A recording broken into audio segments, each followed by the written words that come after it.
Welcome to another episode of Design to Heal. And this episode is all about the power of being seen. And I have a very important person joining me today, Best bestie that ever the bestied. bestest bestie that ever bested. This is Lauren. She's been with me on my recovery journey since day one. We met when we were both in our lowest places on our journey, and she has been that safe person for me who has seen and witnessed what I've been going through. So, welcome. Thanks Yeah. for being here. I couldn't think of a better person to have on as my first guest, truly, because Lauren, like I said, has been with me day in and day out over these last over 3 years now. I almost That's 4. crazy. Yeah. And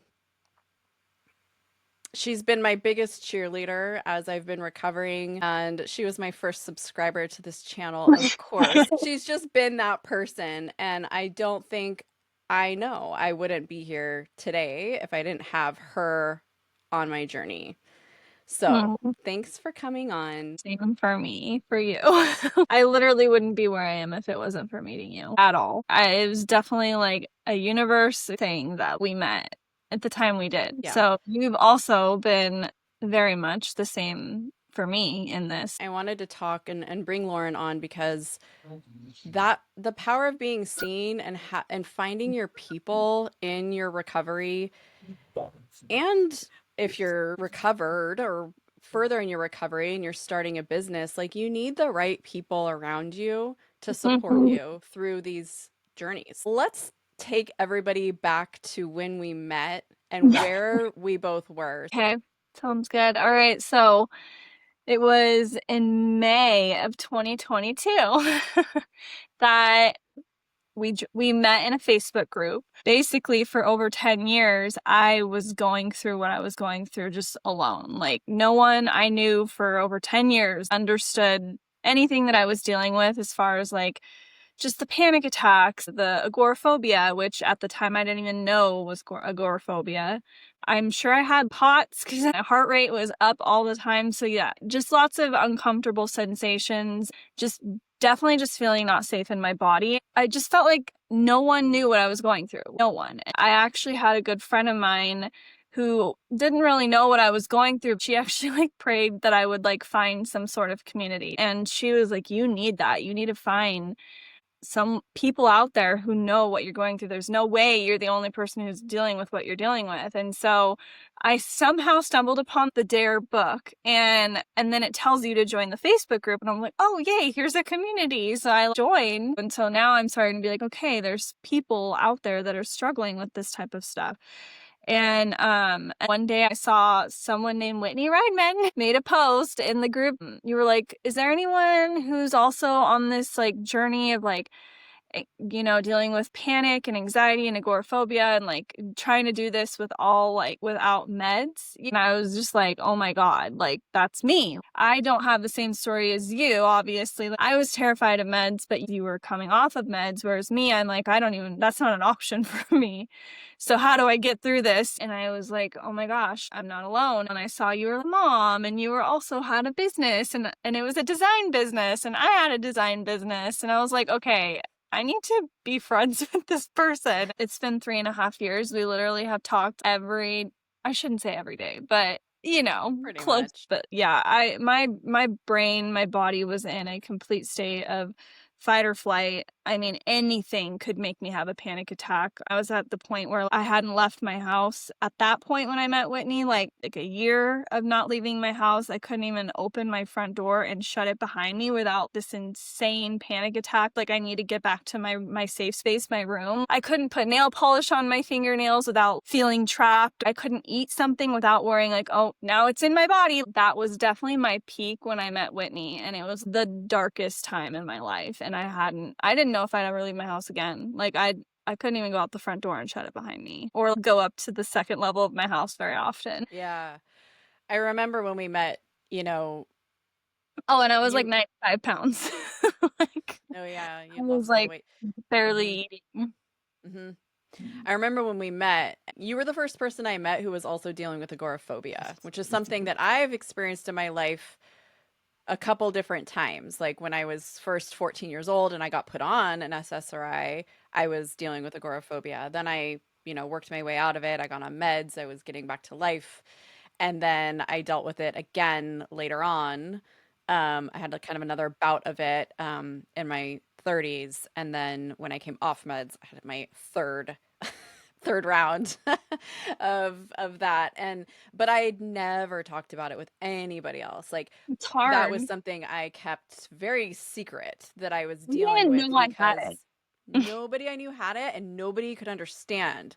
Like, what's the problem leaving your house? What do you mean you're panicking? Like, so what? Or just deal with it, face it, But Mhm. you're in such a state of fight or flight and you're so sensitized that your nervous system, your brain is now interpreting leaving your home. It's just the ultimate level of kind of trying to keep you safe and keep you home, And for some reason, like when you leave your house, just to explain to people who maybe haven't experienced agoraphobia, like when you leave your house, you literally feel like you are going to die. You feel like you are in such a level of danger, and there's a fear of the fear. There's a fear of the panic Mhm. attacks, and you're in a very heightened state of fight or flight with loads of adrenaline, and you fear for your life. You feel like you are in imminent danger, like Mhm. as if somebody, had a gun to your head. And that's how it feels when you walk out of the house and you start getting out. And so and Lauren, when I met you, I had never met anybody who had agoraphobia. And what was so refreshing to me, and this is a huge reason why you just like became my best friend and like such a safe person for me, is you were so open about it and you weren't like attaching any shame to it when you would talk to me. And Mhm. maybe there was something in me that helped you feel safe enough to be that vulnerable. Yeah. And I think by meeting somebody else who knew what that felt like and had experienced that or was experiencing that, I finally met that person that I can be like, oh my God, I can talk about this now and not be judged. I can talk about this completely freely, and this person is never going to judge me, Mhm. And I think that's why in social situations or certain relationships, we have to hide these parts of ourselves. Mhm. And unfortunately, I think that when we do that and we hide these parts of ourselves, it just creates more Mhm.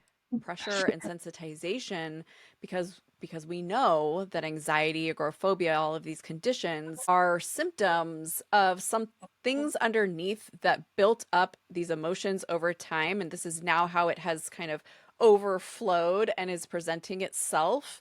And then to have to hide that that's happening is just more pushing it down. And so this is Which why was meeting somebody who I could share openly with and who you could share openly with, like, and just let that part be seen and come up and have no shame or judgment and know that it is safe to talk about this Mhm. was the first big step in, I think, starting to, for me, accept myself by Mhm. having somebody who could accept me so openly.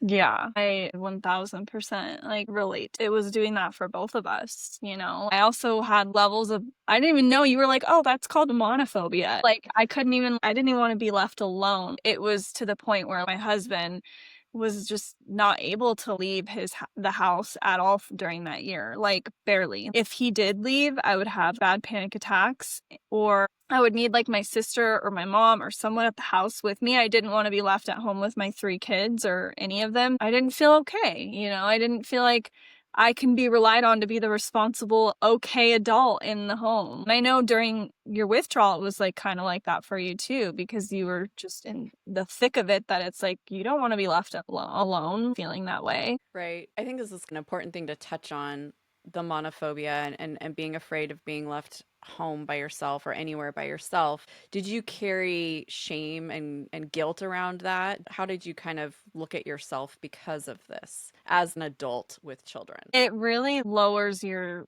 self esteem.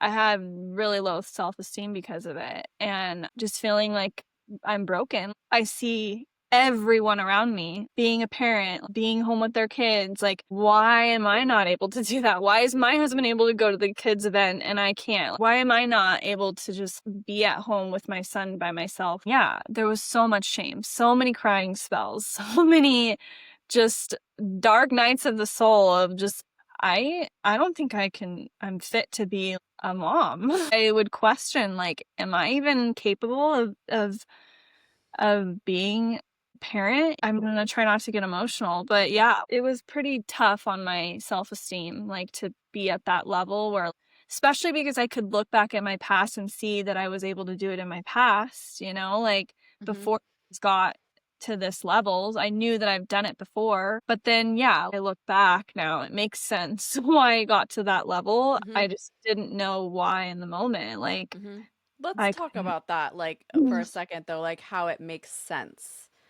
And like Yeah. for anybody watching this who's experiencing this, whether it's because of anxiety and panic attacks or it's because of very severe debilitating symptoms, pain, illness, whatever is chronic for you, and feeling terrified to be alone and feeling like a burden and feeling shame around that. That's something I definitely can relate to and I struggled with as well. And in hindsight, looking back now, that shame and that inner critic and all of that is just not helping. It's almost like pouring gasoline on the fire. Mhm. But it's pressure, right? We're pressuring ourselves because we're comparing ourselves and we're looking at all these other people around us living normal lives and doing simple Yeah. things like this, like Or staying living at in the home or being past. alone.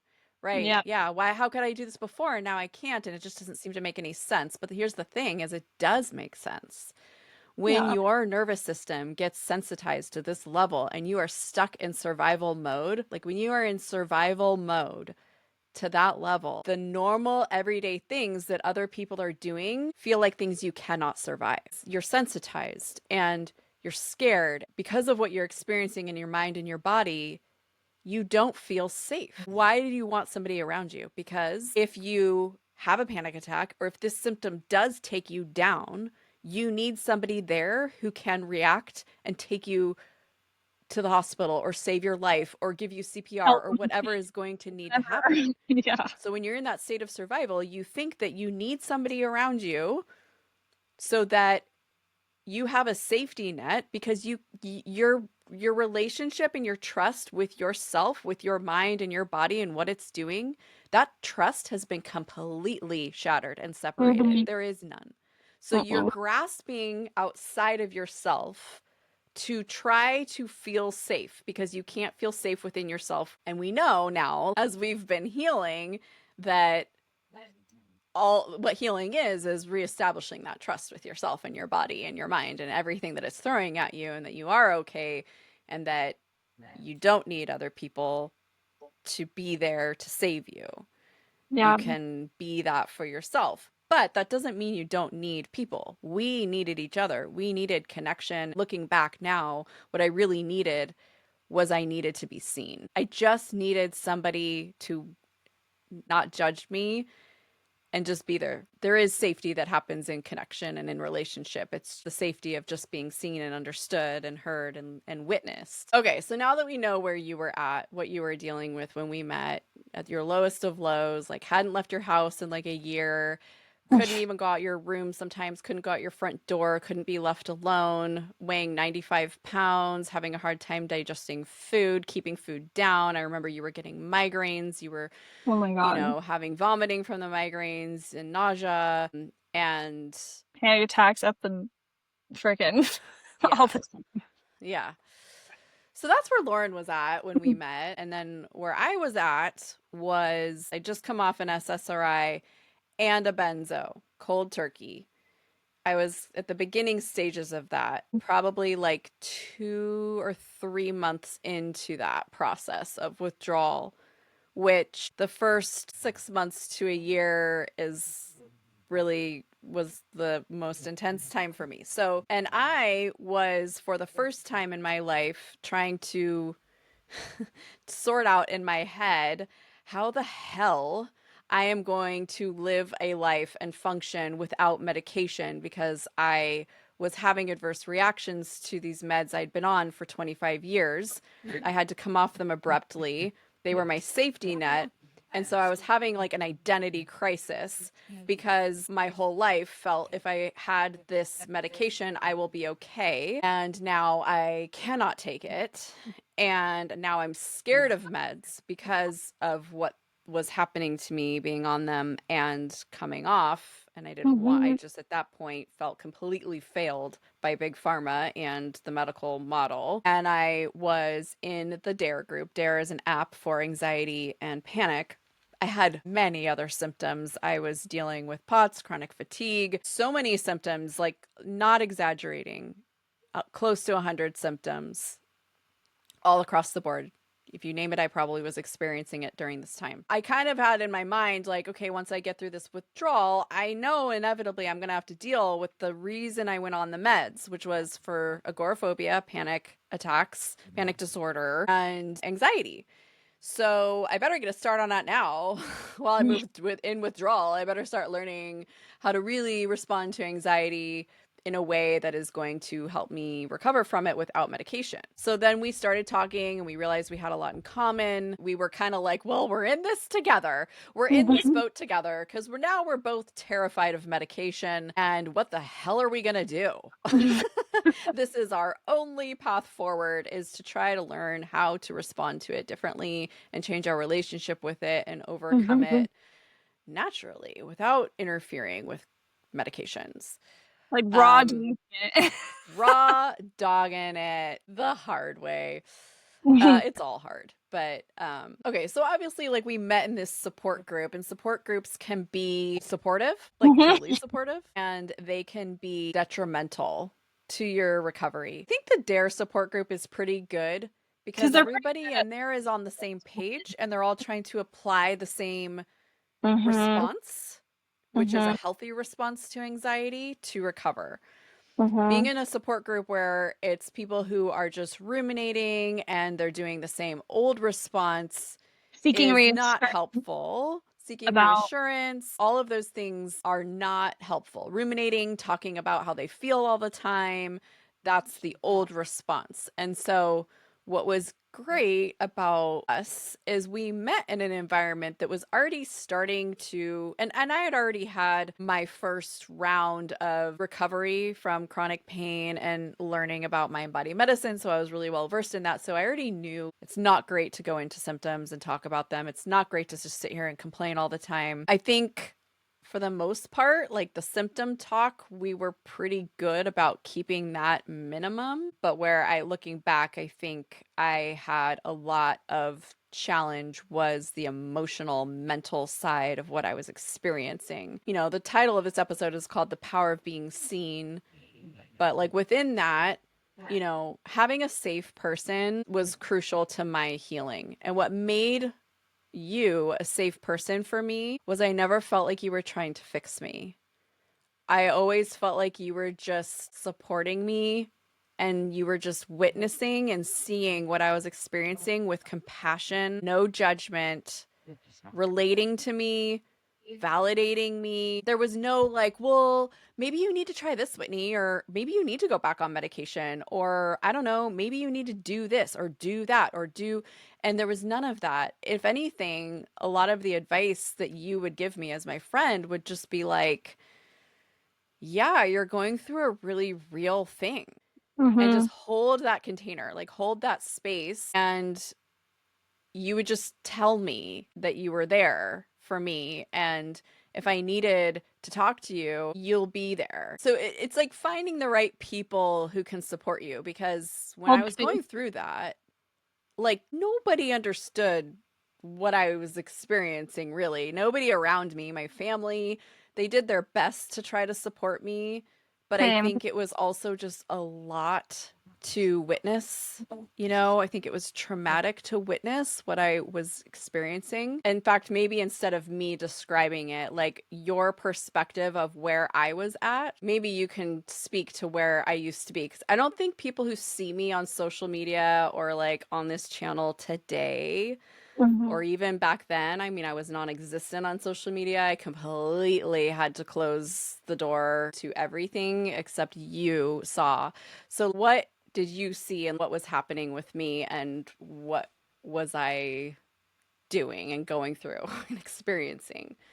It was obviously like a mixture of agoraphobia, anxiety, panic attacks, but also like severe depression. Like you were in a really dark place. Like at times you would deal with your activating symptoms, but you were also really shut down at the same time. Like every month you would have a really bad spell. Like just in survival mode each day. We're just kind of getting through each day. But then when that one spell would happen that month, it was just like, I felt like I needed to keep you alive. Not that you asked me to. It was like, this is my best friend. Like, she is literally on the brink of not wanting to be here at all anymore. She feels like she literally can't handle this at all, like not even a second more. And I was like, my God, like, no, like that's not happening. I'm not gonna let that happen to you. Like, I just remember just being like, do we need to sleep together, like on FaceTime? Like, like my husband reminded me too, because he was in the military, and in the military, they have a protocol for people who are suicidal, because that happens. So they do what they assign them what's called a, I want to say a watch buddy or something. I forget the actual term that they use, but basically it's someone that they assign to them that keeps an eye on them, like stays with them. They're not allowed to be alone. And that's how I would treat it with you. Like when it would be that intense spell, just don't be alone. As long as you're not alone, you're not going to do anything. Like, I'm here with you. We're just going to be together. Let's work together. Let's do something. Let's, watch a movie. Let's, just be together so that you're not alone in that state. You would have those tense, just, yeah, episodes of just I don't even know how to describe it, just not wanting to be here anymore at all. Like, and then it didn't help when we would find out about like people we knew in our circle that like have that did, like choose, Yeah. and we were with each other through that. And that was, that was like even more like confirming of how real this shit is, like how terrifying it is. And, like, I just remember us being like, God, like, I wish she had someone the way we found, if that Yeah. person could have just been more seen. It's so powerful to have someone that's there to hold space in those moments. And it's like a lifeline. And that's what you would say to me. And I remember during those dark times for me, you would just say like, look, if I just need to be on FaceTime with you, because we don't even live near each other, by the way. We Mm-mm. live in We different actually states. have never met. It's been 3.5 years and we've Uh, never met in real life. and we're meeting in 4 days, 4 actually. days! And I'm Lauren is really scared, but she went from not going out her front door to she's about to go on a 10-hour road trip with her family to come meet and me. So, I haven't left my city, which is Las Vegas. So I live in the middle of the desert. I haven't left here in like 6.5 years, but Whitney is the prize. Like, I'm just gonna do it. yeah. So because we live in different areas, we would just be on FaceTime all the time or Mhm. Zoom. My husband would go to work, my daughter's at school. Like, I'd just be sitting in my house by myself, feeling completely hijacked by my emotions. And I was trying to do mind body methods as well, but I was just in such a state, especially in that first year after coming off medication. There'll be more episodes talking about this, and not just with me, but other people who've been through it who are mind body experts. This is a big topic that needs to be addressed in this space. So during those really dark times, you were a lifeline. Like, if I didn't have that person that could say to me, I will be here, that's all you had to say. I And I will be wasn't trying, with I didn't you. know the solution. I No, didn't no, try. no. You weren't Yeah. trying to like coach me or all you were, I mean, in some sense you were definitely being supportive for sure, but like the Yeah. thing that I needed that was so helpful for me that got me through was you were like, I'm not going to let you be alone in this. That's all. So like while you are in this hell, while you are here in this place and you are feeling like your mind is telling you that you can't take it anymore and you shouldn't be on this planet anymore. I'm just going to be with you while you feel that way. Poor. And that gave me just enough of a sense of safety of somebody that was so willing to witness that and allow it. Like I couldn't allow everything that I was going through. It was too Mhm. much to try to allow. But by you doing it, not threatening to turn me into like a 50, what do they call it? What do they call Yeah. that? Oh, I forget. It's like a 5150 or something like that. Like you weren't going to that report was me my to. worst nightmare. Like I'm Well, like, yeah, that was why I felt so scared because I'm like I don't want to be put in a psych ward. I yeah, don't want I to be didn't do that either. polydrugged and put back on these meds that have put me in this position to begin with. So, I feel like that just creates more fear. So why would I do yeah, that? yeah, no, no, yeah. But so Mm. so you were the only person I could tell that I was having those feelings and thoughts to. Because I Mhm. knew if I told any of my family members or anybody else, they would commit me. I would have Mhm. been committed for sure. Mhm. And then I Mhm. would have been put on drugs that were part of the problem, not the solution for me. So you just being that person that I could confide in and say, this is what I'm experiencing. And you're like, okay, I'm going to be here while you're going through that. I, like, in a sense, what you were doing is you were giving me permission to be in that place and you were allowing it to be there without action. You weren't going to allow me to take action, but you were going to allow me to feel like I wanted to. And that was, I think, looking back on it now, I can see that that was co regulation. Even when I was in the most desperate moment, holding on minute by minute, trying to survive and stay alive, is what it felt like inside.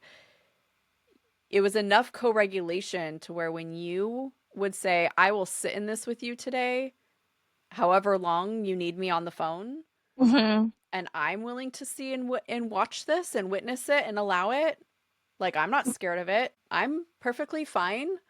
Do you Yeah. know there's not a lot of people that are able to do that and be comfortable enough to sit in that with somebody because it's very Yeah. hard to watch. It But is. you were not afraid of my fear or my depression or my suicidal thoughts. Which is so strange because I was afraid of my own. But Right, but like, you weren't afraid of mine. You were able to observe mine. I yeah, couldn't observe mine because I was in it. You couldn't observe yours because you were in it. But you could observe mine and I could and observe see it for what it yours. was, and that it And was a by temporary thing. Yes. And by you observing mine and being the observer and being like, in a way, not saying you said this, but in a way, the message was kind of like, I'm willing to observe this. The message that my nervous system was receiving by you saying, I'm willing to sit with this and observe it all day long and just be here with you while it's happening and not try to change it, that was sending a message of safety to my nervous system that this is okay to allow Mm-hmm. because somebody else is allowing this. And it was sort of this co-regulation of like it got me to where I could kind of like allow it like 10% or 20%, Mm-hmm. which took some of the intensity and the suffering out of it a little bit for me. It was still Mm-hmm. there. It didn't make it go away, but it brought enough safety to me to where I wasn't feeling like I do need to go to a hospital. I do need to follow through with these thoughts. Like it was just like, no, you just need to hold on and you need to just sit here and watch it just like Lauren is and Mm-hmm. witness it and just be in it. So that was huge. And we did I did know um a couple of people who were going through what I was going through at the time who did not survive and are not here anymore. And Lauren and I always would say to each other, it's so sad that they didn't have one of us. Right. Like they didn't have a Lauren, and Mm. I did. Whitney. And that's why I'm here.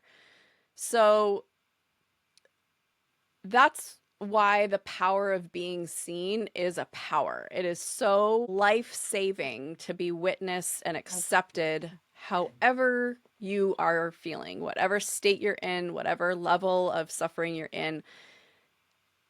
having somebody in your life, even if it's somebody online or somebody virtually in another state or another country, finding your people, and all it takes is one. You just need to find that one person who can do that. At least find somebody who can just witness you without trying to fix you because they understand that's what you really are needing, right? Like they're Mhm. in the same. The right person for me would not have been somebody who was trying to fix me and tell me all the things to do to get better and complaining to me all day or telling me. And when I say complaining, I mean like just going into all these details about their symptoms or all that stuff was just going to keep me in fear and keep me focused on things like that. Lauren and I talked about all kinds of things. We talked about our businesses, we talked about parenting, we talked about our hobbies, we watched movies together, we played video games together. We like did crafts together. We like decorated our houses for Christmas together. We just hung out and we engaged in life together Yeah, from that helps. afar virtually. Thank God for technology, you Yeah, know? it helps to engage in something for sure. Like, yeah, we did spend our some moments like expressing like what was happening for each other, but that wasn't like the focus. Like we just did our best. Like I don't even know we didn't know we were allowing. I honestly Yeah. didn't that was what was happening. Like now that hindsight, you're explaining it this way, I'm like, wow, we were really allowing. Like I was allowing. I didn't even know that that's what I was doing for you. But like that's what it really was this allowance for you to be where you were at, you know? I think that's what the power of being seen is if somebody can just witness and see you, they are allowing you. And by somebody allowing you helps you allow you. It was creating a co-regulation. If you are giving me permission to be here, maybe I can now give myself permission to be here. If somebody else can be the witness while I can't, Mm. I can start to be the witness just a little bit. And if I can't be the witness, at least I have somebody else being the witness until I can, Mhm. you know? Yeah. So I think that that's huge. Naturally, we would engage in something eventually. Yeah. Yeah. Yeah. Exactly. It was like, here's where I'm at. This is horrible. Okay. Like, you can be where you are. I'll be here with you. I will witness this today. You're not going to be alone in it if it's this level where you are saying, I can't do it anymore. Mhm. And yeah, let's go get some work done. Or let's go play a game. Or let's, Let's go and then make it was lunch, just like.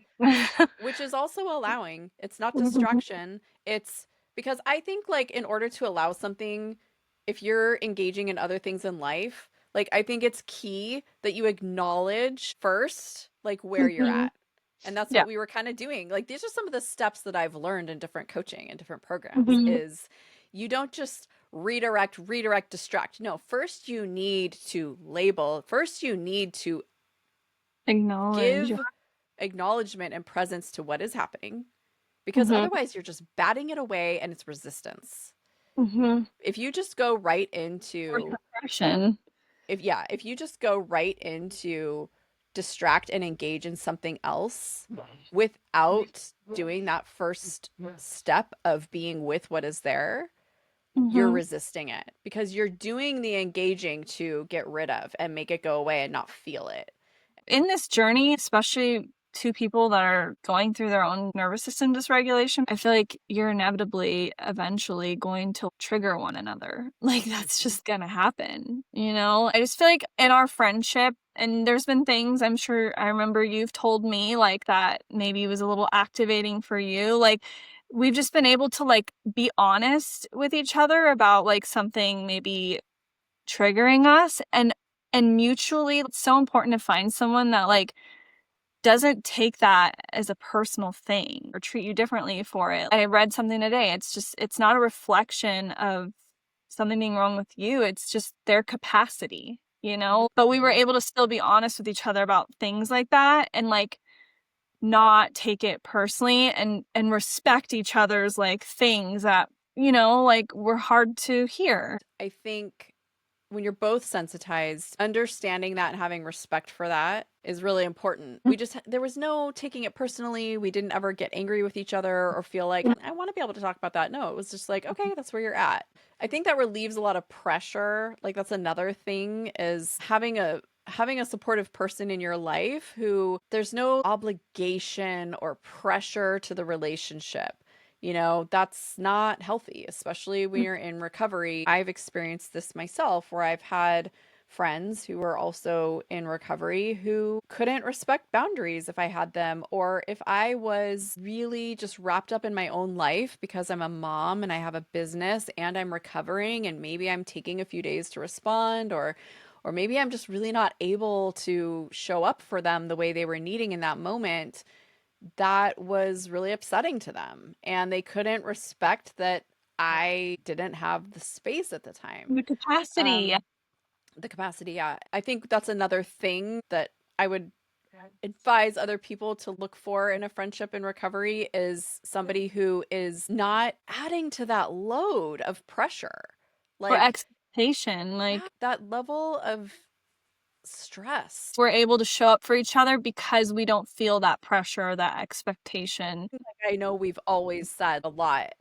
Like anytime we've left each other a message or something like All the that, time. we always say, no pressure to get Yeah, back to me. We always yep. say that to each other. No pressure. You know, we would send each other a message and then be like, oh my God, I just talked for 10 minutes. Like, I'm so sorry I was rambling. And do you remember early on in our friendship, we made a deal that we're not allowed to apologize But we still for do. it took a while. No, I don't think we do. I I mean, think we we've gotten way better at we're that. better at it. I still find myself by habit sometimes being like, Sometimes you will still say, like, oh, I'm just rambling. And sometimes yeah, I'll say that. Sometimes we will acknowledge that maybe we left a we long ass definitely don't message. apologize. But No, we we don't definitely apologize anymore. But no, we used not to. like that. We used to all the time. We'd be like, sorry, sorry, sorry. We were like people pleasing each other. And then we both, and then one day I recognized, I'm like, no, we need to stop doing that. That is Mhm. exhausting. And like, why? Why are we apologizing to each other for like taking up space? Yeah. Or trying to apologize for maybe how long it took us to get back to one another. Like Yeah. sometimes we couldn't get back right away or things were going on and we would feel like so bad and we always see like, no, like don't worry. We know like get back to me Yeah. whenever you can. Yeah. Like or like I knew you'd get back to me eventually. Like it's not a big deal. Don't stress. Like don't let me be another source of stress for you in any way. I don't want that, and I know you didn't want that for me. And so naturally, it makes it feel so easy. Mm-mm. I think when you find the right, the right people, you know, in your healing journey, and other people who understand you, people who respect your boundaries, people who are not judging you, people who are willing to like just witness you and accept you fully for however you're showing up and how you're feeling, and they're allowing you to be however you need to be, as long as it's of course not hurting the other person. Like, Yeah. I never, Lauren and I have never like lashed out at each other. We've never been rude to each other. We've always been kind and respectful. Nothing's perfect. No Right. relationship is perfect. I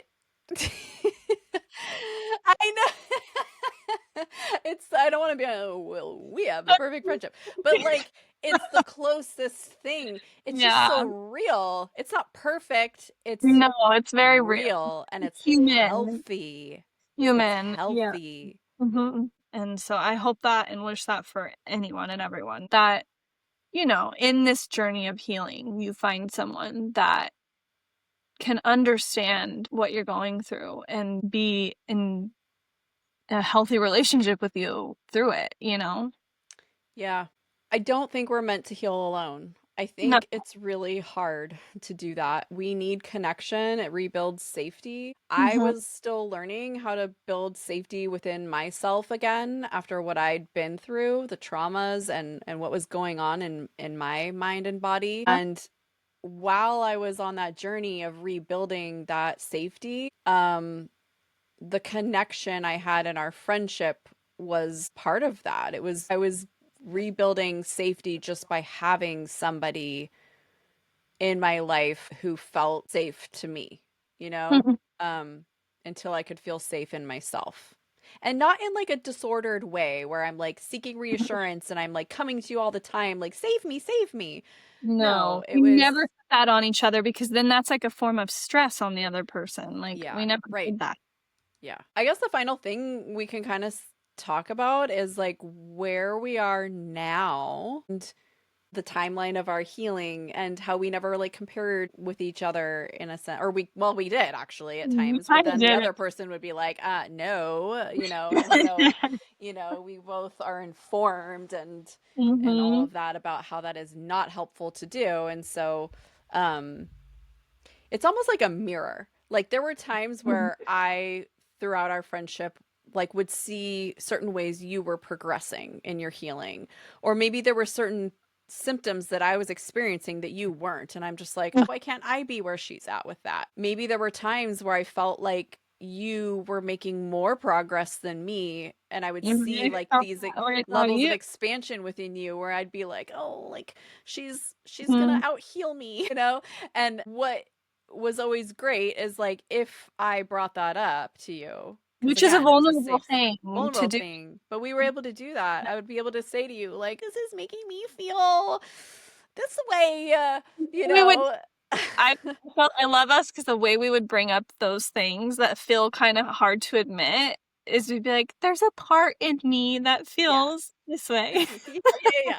The part, right? Like we would bring in the parts work that we both learned Because it's about, not who and we are. It's just there's a part of us which is that's why I freaking right. love parts work because it takes out the judgment and just brings in compassion. We have like that comparison part comes up, but we remind each other that it's not about that. Like, it's not a competition, it's not a timeline. It's going to happen for you when the time is meant to. We're just going to allow each other where we're at right now and remind each other that we're not the same person, but we have very parallel journeys and it's consistently been this, Yeah, like, it has. It's such a good visual. It's like we've been mhm. healing together, but it's not been like this. It's Yeah. been No, like yeah. this. But the Mhm. trajectory overall, just like with any healing, as you're healing your nervous system and you're recovering, is it's not linear. And there's times where I'm like up here and I'm expanding and she's Or contracting. someone's doing, yeah, like someone feels like they're going backwards, all the other person is going up, and you're Right. like, But ah. overall, when you zoom out, the big picture of where we are today versus where we were even a year ago, 2 years ago, 3 years ago, we have Mhm. both come so far. Yeah, it's kind of mind-boggling. I think we've just built so much resiliency that, we're able to hold that space. At least I know for me, for sure. I feel like I can hold that space for myself now if I get to these intense levels of whatever it is, discomfort or not, like, Mhm. whatever it is, whether it's an emotion or a sensation. Mhm. Things don't get that loud for me like they used to anyway, but if they are louder, I know what to do. I have the skills now and the resilience to be able to just allow myself, Yeah. accept myself. There's definitely been times along the way we've given each other reminders. I mean, one Mhm. of my favorite things that we've said to each other many times is it's safe to be scared. Mm. Mhm. We need to get that tattooed, or we just need something that's matching Yeah, it. it's safe to be scared. That was And something. that was all we would say to each other. I'm Mhm. scared, I'm panicking, I'm freaking out, or I'm this symptom's really high, or whatever it is, or I can't handle this. And it's just like, but it's safe to be scared. Because Mhm. ultimately, fighting the fear does not make the fear go away, it just keeps it going. So Yeah. that was essentially our statement that we would say, allow the fear, Mhm. We always allow said it. that there. It's safe Yeah. to allow that. Yeah. Yeah. I think it's played a big part in us getting to where we are today. We've obviously independently had to do our own work, you know, Mhm. within ourselves and reestablishing that trust and that sense of safety. But I think the power that exists within being seen is that if somebody else can see you and accept you as you are, it's helping you learn how to do that too. It's Mhm. helping you see yourself. It's helping Yeah. you accept yourself. So find a friend who accepts you and allows you to be as you are without trying to fix you, without putting pressure on you, without None of it. bulldozing over your boundaries, who just allows you to show up and be exactly where you're at, Mhm. especially when you're struggling, who Mhm. isn't trying to change it and is just willing to observe it. Yeah. Because that is going to, I think, be one of the most powerful things in helping you start to be able to do that for yourself. Just be the witness, be the observer of them too, without Mhm. trying to fix it, without trying to change it. And if you're in this mind body medicine community, hopefully you've learned like these behaviors that we need to start changing, like talking Know how about to symptoms all hear. day and complaining, and you're not doing that in your friendship. And find somebody who's on that same path, who's applying those same things, and who can, I mean, you know, I think we've been able to like kind of call each other out a little bit too in a healthy way. Like, Mhm. well, you could do that, but that's also a compulsion. Mhm. And then it's like, so now you have a choice. Because sometimes you're not aware that that's a compulsion. So let's now just acknowledge that. And you can Mhm. decide, and I'm not going to judge you if you want to do the compulsion, go for it. But just letting you know that's a compulsion. And then there's the other option, which is to not do the compulsion. And we know which one is going to aid in your recovery. But if you're in a place where it's too much and you need to do the compulsion, then do the compulsion. Yeah, I mean, yeah, so many different scenarios where we've been able to do that with It's each a other. million baby steps of, even if you wait 5 minutes before you do the compulsion, that's a step. Mhm. So it's That's like just, what you did for me in the beginning. Like when I put nail polish on for the first time, you guys, in like years. I don't even know how many years, but I was scared to put nail polish on because I felt like I would literally, I'm not even kidding when I say that I would keep a bottle of freaking nail polish remover in my purse with me so that if in any I don't know what it was like in about case some like fairy came and just like put nail polish all over you, you had nail polish I remover. knew that like, I could take it off if I needed to. Yeah. And like I just didn't like the feeling of being trapped, if that makes sense. Like I can't take it, like it was just weird. It was one of those weird, you know, things that your brain does with OCD. It's And not weird. It's not weird. Let's it's no. remove that from your vocabulary. See, this Yeah. is how I would See, call this Lauren is what out. I would say, let's not call that weird. Let's just call that and that's another thing part I've of being in a state of survival yeah. and your brain thinking that that makes you safe. That's not Mhm. weird. It's just a natural side effect of Yeah. being sensitized. Yeah. So That's what it is. again, that's another reason why I love Whitney is she helps correct my language sometimes.